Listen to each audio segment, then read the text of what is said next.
सर्वप्रथम मैं बहुत ही धन्यवाद देना चाहूँगा हमारे बहुत ही प्रिय, बहुत ही विनम्र आदरणीय जयवीर जी आर जी का, और उसके साथ साथ जो इस कार्यक्रम के माध्यम से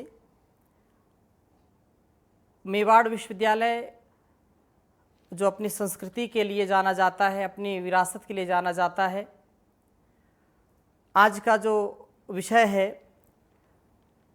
उस विषय में, क्योंकि आज पूरा देश जो गुरु शिष्य परंपरा को मानता है उसके लिए बहुत बड़ा पर्व है, तो वर्तमान युग में गुरु की भूमिका एवं उपयोगिता के विषय में राष्ट्रीय ये संगोष्ठी का आयोजन किया जा रहा है। मेवाड़ विश्वविद्यालय के माननीय कुलपति, प्रतिकुलपति और सभी अभिभावक गुरुजनों का मैं हृदय की गहराइयों से धन्यवाद करता हूँ। आज क्योंकि पतंजलि योग पीठ में एक बड़ा कार्यक्रम होता है, परम पूज्य श्री स्वामी जी महाराज और परम पूज्य आचार्य श्री जी, जिन्होंने करोड़ों लोगों को जीवन दिया है और जो शिक्षा के क्षेत्र में, चिकित्सा के क्षेत्र में, स्वदेशी के क्षेत्र में पूरे देश ही नहीं पूरी दुनिया का मार्गदर्शन कर रहे हैं, तो ऐसे समय में आज यह बड़ा पावन दिवस है। इसमें अनेक हमारे भाई बंधु गुरुजन जुड़े हुए हैं।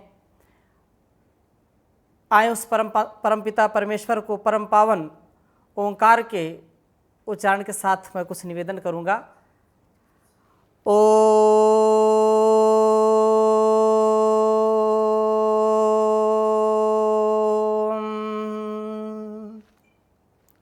संगच्छध्वं संवदध्वं संवो मनांसि जानतां देवभागं यथा पूर्वे संजनाना उपासते।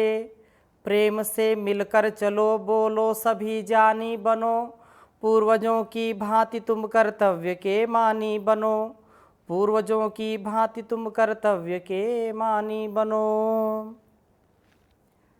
गुरु पूर्णिमा का पावन अवसर है। प्रभात से ही गुरु पूजन का, गुरु के प्रियाचरण का जो हम अपने जीवन में आधान करते हैं, उसके प्रति बड़ा जो भाव है, उस भाव की अभिव्यक्ति का आज का दिन है। हम गुरु की जो अंतःकरण की, अंतःस्थली की पवित्र पावन जो विचारधारा है, उसका परिणाम होता है उसका शिष्य। और भारत वर्ष तो गुरुओं का ही देश है। आज की परिस्थिति में यदि हम सच्चे अच्छे गुरुओं का सानिध्य पाते हैं तो हमारा राष्ट्र पुनः विश्व गुरु के पद पर प्रतिष्ठित हो जाता है। इसमें कोई संशय नहीं है। परम पूज्य श्री स्वामी जी महाराज ने, परम पूज्य आचार्य श्री जी महाराज ने पूरी दुनिया को योग का पाठ पढ़ाया है, योग सिखाया है, योग के माध्यम से जीवन बचाया है। और आज पूरी दुनिया में जो विकट संकट कोरोना का है, उसके संबंध में भी आपने सुना है, जाना है। यह एक श्रेष्ठ गुरु का तप है, श्रेष्ठ गुरु का मनोभाव है कि मुझको केवल अपने लिए नहीं जीना, मुझको केवल व्यष्टि के लिए नहीं जीना, अपितु समष्टि के लिए जीना है। आज का यह प्रासंगिक जो तथ्य सत्य हम समझ रहे हैं, सुन रहे हैं, मेरे से पहले भी अनेक विद्वानों ने अपनी बातें कही हैं, अनेक बार आपने सुना है, पढ़ा है। हम अपने जीवन में जब गुरु सत्ता का, गुरु की व्यवस्था का, गुरु के प्रियाचरण का भाव संजोते हैं तो कभी भी हम पतित नहीं होते हैं, कभी हम अपकर्ष को प्राप्त नहीं होते हैं, कभी हमारा पतन नहीं होता है, हम सदा सर्वदा सर्वत्र उत्थान को प्राप्त होते हैं। आज की परिस्थिति में जो तथाकथित जो लोग अपने आप को गुरु कहते हैं, और एक वातावरण तैयार करते हैं समाज में कि भारतवर्ष ऋषियों का देश है, भारतवर्ष गुरुओं का देश है, भारतवर्ष तपस्वियों का, त्यागियों का देश है, इसको बदनाम करो। इसकी जो धरोहर है, जो संस्कृति है, उस पर कितने लोग प्रतिदिन कीचड़ उछालते हैं। जो हमारी ऋषि परंपरा है, जो पावनी परंपरा है, उस परंपरा को तथाकथित लोगों ने बदनाम करने का काम किया है।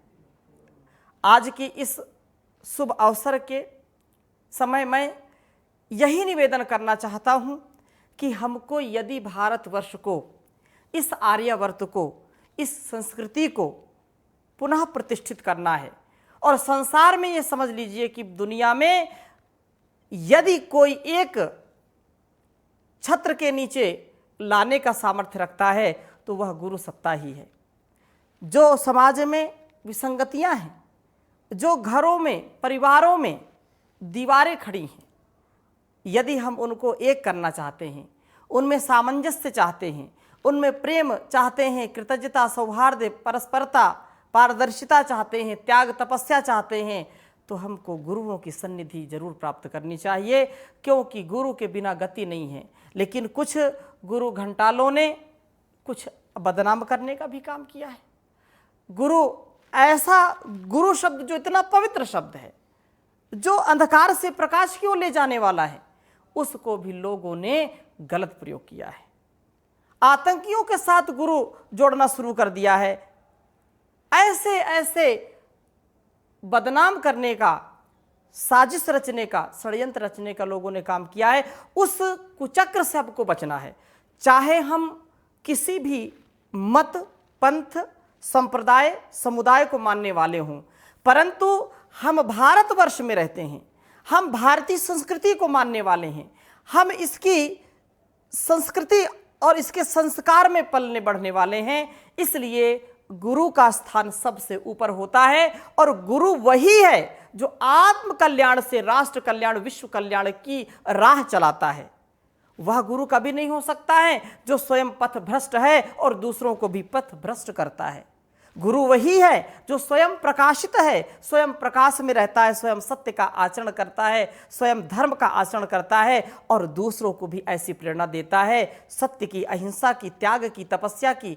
जो पूजा करता है, जो सामंजस्य बिठा करके जीवन को चलाता है, जिसके लिए वसुधैव कुटुंबकम की भावना सर्वोपरि है, वही वास्तव में सच्चा गुरु है। इसलिए कहते हैं गुरु एक आदर्श शिक्षक होता है, और आदर्श शिक्षक राष्ट्र का निर्माण करने वाला होता है, राष्ट्र निर्माता होता है। गुरु जो इस ऋषि परंपरा, आचार्य परंपरा का एक बहुत बड़ा शब्द है। हम गुरु के गुरुत्वाकर्षण से बच नहीं सकते।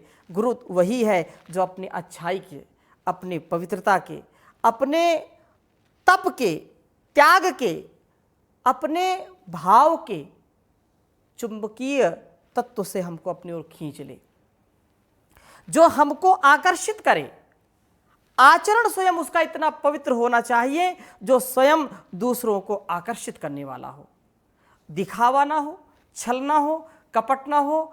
हम जब सच्चे गुरु के सन्निधि को पाते हैं, गुरु की शरणागति को प्राप्त करते हैं, तो निसंदेह हमारा आत्मिक और आध्यात्मिक, सामाजिक, सांसारिक, आर्थिक, पारिवारिक हर प्रकार से जीवन उन्नति को प्राप्त होता है, सदा विकास को प्राप्त होता है, विनाश से हम दूर रहते हैं।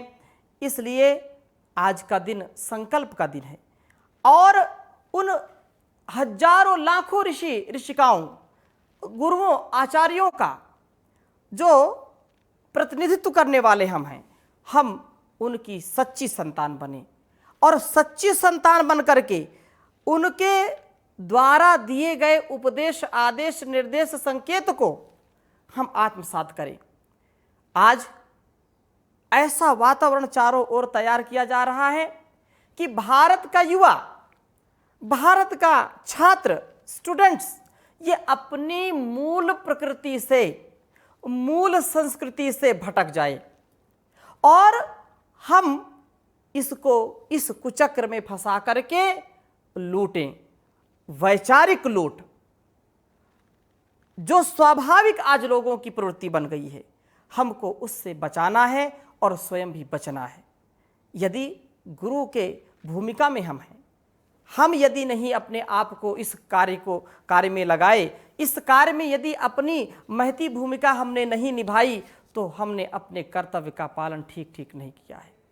इसलिए भारतवर्ष कभी भी ऐसे जो कुसंस्कार, ऐसे कुविचार, ऐसे लोभ लालच छल कपट को कभी प्रश्रय नहीं देता, जो हमारी संस्कृति को, हमारे संस्कारों को धूमिल करे, दूषित करे, कलुषित करे। हम तो ऐसी संस्कृति को मानने वाले हैं, ऐसी ऋषि परंपरा को मानने वाले हैं, ऐसे गुरु शिष्य परंपरा को मानने वाले हैं जहां पर गुरु माता पिता के रूप में होता है, जहां अपने त्याग से, अपने हर प्रकार के त्याग से वह निर्माण करता है संतानों का, शिष्यों का। चाहे महर्षि वशिष्ठ हो, चाहे विश्वामित्र हो, चाहे संदीपनी हो, चाहे गौतम, कणाद, कपिल, जैमिनी, पतंजलि, व्यास, भास, कोई भी हो, ऐसे हम जीवन में करोड़ों जीवनों को हम जीते हैं। असंख्य जीवन हमारे हैं, कोई गणना नहीं है, लेकिन गणना उन्हीं की होती है जो ऋषियों की परंपरा को आत्मसात करते हैं। नाम उन्हीं का होता है। आज हम भगवान राम का नाम लेते हैं, भगवान कृष्ण का नाम लेते हैं, आज हम महर्षि दयानंद का नाम लेते हैं, विवेकानंद का नाम लेते हैं। क्यों? क्योंकि उनके पीछे उनके गुरुओं का जो महान पुरुषार्थ था, उनके जीवन के निर्माण के लिए जिन गुरुओं ने त्याग और तपस्या की, उनके कारण, उनके तप बल के कारण आज हम ऐसे महापुरुषों को स्मरण करते हैं। हमेशा हमको याद रखना चाहिए कि विद्या सबसे बड़ा धन है और विद्या देने वाला गुरु जो सबसे बड़ा त्याग करने वाला होता है, अपने शिष्य के लिए सब कुछ निछावर करने वाला होता है। आजकल के तथाकथित लोगों की मैं चर्चा नहीं करना चाहता हूँ। गुरु वास्तव में वही है जो हमारे जीवन के लिए हर प्रकार से तप त्याग से, अपने मन से, वाणी से, व्यवहार से हमको सिखाए, हमको केवल उपदेश ना दे। और ऐसा हमारे ऋषियों ने कभी नहीं किया कि केवल उपदेश दिया हो, वो स्वयं अपने जीवन में जीते थे, स्वयं परीक्षण करते थे, पूर्ण परीक्षण के बाद, पूर्ण अनुभव के बाद वही उपदेश देते थे जो उनके आत्म कल्याण के लिए होता था, जो जगत के लिए कल्याण के लिए होता था। पर उपदेश कुशल बहुतेरे, यह जो भावना है, यह भावना कभी भी हमारे ऋषियों की नहीं रही है। स्वयं पहले उस आचरण में अपने आप को परिपक्व करते थे और शिष्यों को भी यही शिक्षा दिया करते थे। इसलिए भारतवर्ष दुनिया का सरताज रहा है, दुनिया का गुरु रहा है। तो ऐसे पावन अवसर पर हम एकनिष्ठ हों, गुरुनिष्ठ हों, गुरु भक्त हों, अंधभक्त नहीं। पुनः इस बात पर मैं बल देना चाहता हूं, अंधभक्त नहीं होना चाहिए।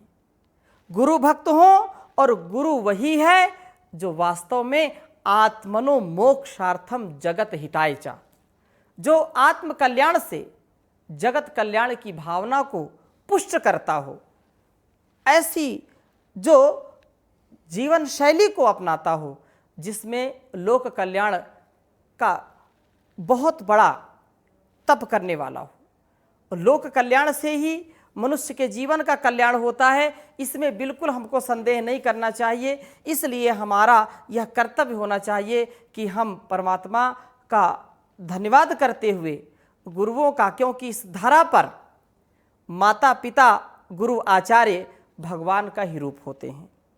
इसलिए उपनिषदों में कहते हैं कि मातृदेवो भव, पितृदेवो भव, आचार्य देवो भव, अतिथि देवो भव।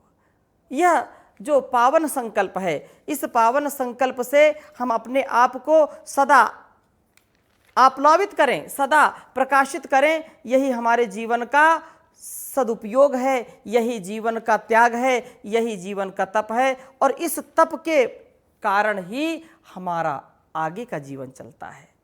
विद्या देने वाला चाहे एक अक्षर देने वाला हो, एकः शब्दः सम्यक जातः सुप्रयुक्तः स्वर्गे लोके काम दुख भवति। गुरु के द्वारा बताया गया एक शब्द भी हमारे जीवन को तार सकता है। और यदि हम उस जीवन में एक शब्द का उपदेश सुने हो, हजारों लाखों शब्दों का उपदेश सुने हो, आचरण में नहीं उतारेंगे तो कभी भी कल्याण होने वाला नहीं है। इसलिए हम गुरु की सच्ची भक्ति के साथ, गुरु की भक्ति का तात्पर्य क्या है? गुरु के स्वरूप बन जाए, गुरु के रूप हो जाए, गुरु सम हो जाए। गुरु का जैसा व्यक्तित्व कृतित्व होता है, जैसे हमारे ऋषि मुनियों का कृतित्व था, वैसे हम अपने आप को बनाने का प्रयास करें और हमेशा गुरु की शरणागति में रहें। प्रार्थना पूर्वक हृदय से सदा उसका मान करते रहें। जिसके जीवन में एक सच्चा गुरु है, जिसके जीवन में गुरु का मार्गदर्शन है, जिसके जीवन में गुरु के प्रति श्रद्धा है, वह कभी भी हताश निराश नहीं हो सकता है, वह कभी भी परेशान नहीं हो सकता है, वह कभी भी अपने जीवन में पराजित नहीं हो सकता है। क्योंकि जब तक एक गुरु इस धरा पर है, तब तक इस धरा में सदा सर्वदा जो मनुष्यता है, जो दिव्यता है, जो पवित्रता है, वो सदा बनी रहेगी। इसलिए हम प्रार्थना करें, कभी भी गुरुओं का अनादर नहीं करना चाहिए, कभी भी गुरुओं के द्वारा दिए गए ज्ञानपूर्वक विवेकपूर्वक आज्ञा का उल्लंघन नहीं करना चाहिए।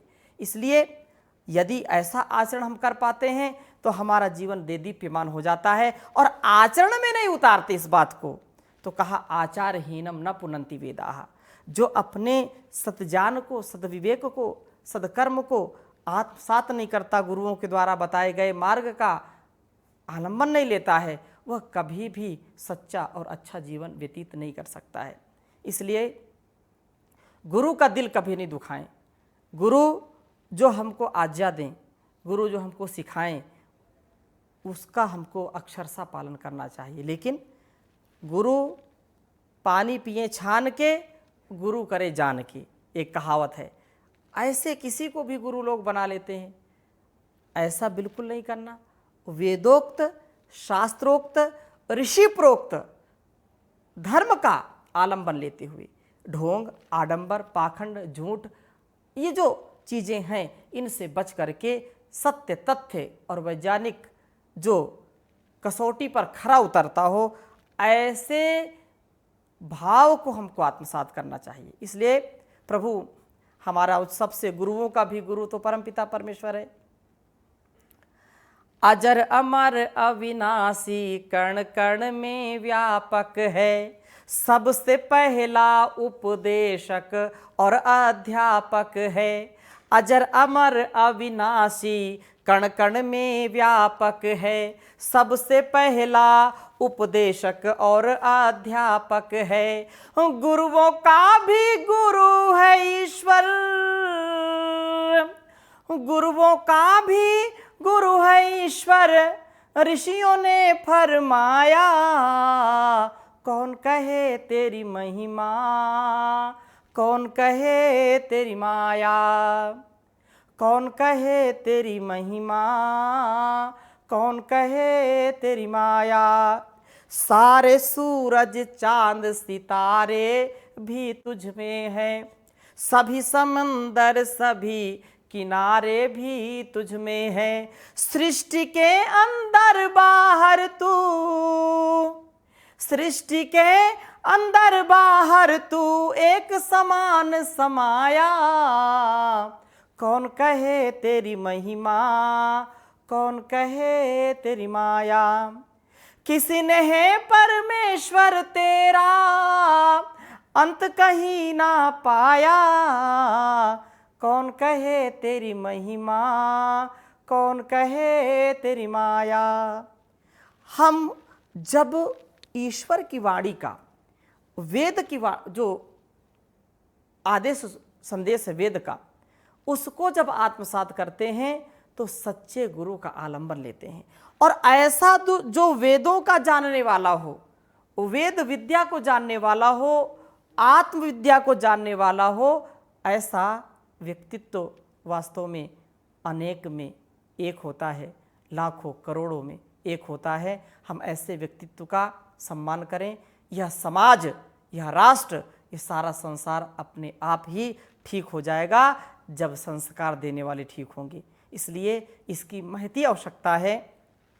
आज के समाज को, आज के संसार को यदि सच्चे गुरु मिल जाएं तो समझो जीवन ही हमारा संभल जाता है, जीवन संवर जाता है। गुरु तो बिगड़े हुए पत्थर को, बिगड़े हुए कंकर को भी छांट छांट करके शंकर बना देते हैं। ऐसा गुरु का व्यक्तित्व होता है। तो एक गुरु प्रार्थना के साथ मैं अपनी वाणी को विराम दूंगा।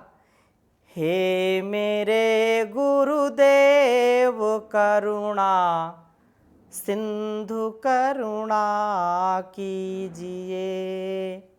हे मेरे गुरुदेव करुणा सिंधु करुणा कीजिए। हूँ अधम अधीन शरण, अब शरण में लीजिए। हे मेरे गुरुदेव करुणा सिंधु करुणा कीजिए। खा रहा गोते हूँ मैं भव सिंधु के मझधार में। खा रहा गोते हूँ मैं भव सिंधु के मझधार में। आसरा कोई न देता, आसरा कोई न देता, आप ही कुछ कीजिए। हे मेरे गुरुदेव करुणा सिंधु करुणा कीजिए। मुझ में है जप तप न साधन, और नहीं कोई जान है।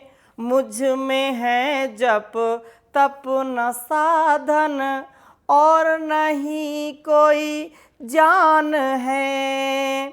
जान का दीपक जलाकर, जान का दीपक जलाकर दिल को रोशन कीजिए।